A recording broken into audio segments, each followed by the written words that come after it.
ज़मीन को प्लास्टिक से साफ़ रखने के लिए मैंने बालों में शैम्पू करना भी छोड़ दिया, बिकॉज वो प्लास्टिक बॉटल्स में आती हैं, वो सिंगल यूज़ प्लास्टिक बॉटल्स में आती हैं।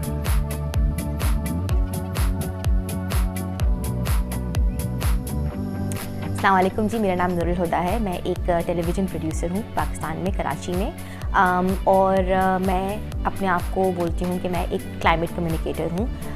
मैं अपनी ज़िंदगी में चेंजेस लेकर आई हूँ टू कम्युनिकेट कि हम लोगों की एनवायरनमेंट में क्या क्या इश्यूज़ हैं। मेरे पास हर चीज़ की रिप्लेसमेंट है जिसमें कोई प्लास्टिक नहीं होता। मेरे शैम्पू में कोई प्लास्टिक नहीं है, मेरे मेकअप में कोई प्लास्टिक नहीं है, मेरे मॉइस्चराइज़र में कोई प्लास्टिक नहीं है, मेरे मेकअप रिमूवर में कोई प्लास्टिक नहीं है। एक चीज़ जिसको हम लोग कभी ध्यान नहीं देते वो होती हैं प्लास्टिक की स्ट्रॉज। ये रिसाइक्लेबल नहीं होती हैं और ये हमारी एनवायरनमेंट में हज़ारों सालों तक रहेंगी। तो मैं हमेशा अपने साथ रीयूजेबल स्ट्रॉज कैरी करती हूँ। हम लोग प्लास्टिक की थैली पे बहुत बात करते हैं कि प्लास्टिक की थैलियाँ बैन हो गई हैं, लेकिन वो एक्चुअली बैन नहीं हुई हैं बिकॉज उनकी रिप्लेसमेंट नहीं है। उनकी रिप्लेसमेंट इतनी छोटी सी चीज़ हो सकती है।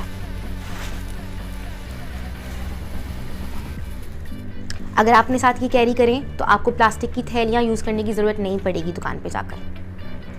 मेरे पास ये टी बैग है जो कि प्लास्टिक से बचने के लिए मैं नॉर्मल खुली पत्ती इसमें ऐसे डालकर और आपने इसको बंद कर दिया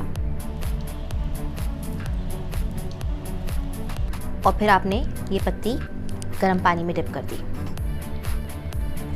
इससे आप एनवायरनमेंट के लिए तो अच्छा कर ही रहे हैं, लेकिन आप भी हज़ारों माइक्रो प्लास्टिक से बच रहे हैं। और इससे पहले कि इंसान किसी और को बोले कि ये सारे प्रॉब्लम्स हैं और तुम्हें कुछ करने की ज़रूरत है, आई फील लाइक ज़रूरी है कि हम लोग अपनी ज़िंदगी में चेंज लेकर आएँ और लोगों को बता सकें कि ये सारे इश्यूज़ हैं।